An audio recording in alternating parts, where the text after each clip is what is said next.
किमान आमची बैलगाडी, किमान आमचा ट्रॅक्टर, किमान आमचा हार्वेस्टर शेतामध्ये गेलं पाहिजे याकरता काही सरकारी जे पांधन रस्ते आहे त्यावर अतिक्रमण झालं आहे. ते अतिक्रमण काढून द्या. त्याकरता पोलिसांचा बंदोबस्त मोफत द्या. त्याकरता मोजणीसाठी पैसे आम्हाला लागतात ते घेऊ नका. सोबतच शेतकऱ्याची मागणी अशी होती की हे जे काही रस्ते हे दाखवले गेले नाही आहे रेकॉर्डवर, ते रेकॉर्डवर आणा. त्याला क्रमांक द्या. पांधन रस्त्याला क्रमांक द्या.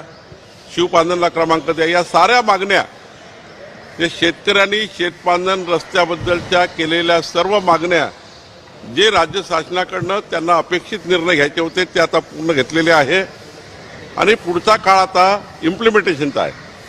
आता आमचे तहसीलदार, आमचे कलेक्टर, भूमी अभिलेख हे जे खाते आहे या खात्याच्या माध्यमातून संपूर्ण शासन निर्णयाचा आम्हाला आता अंमलबजावणी करायची आहे.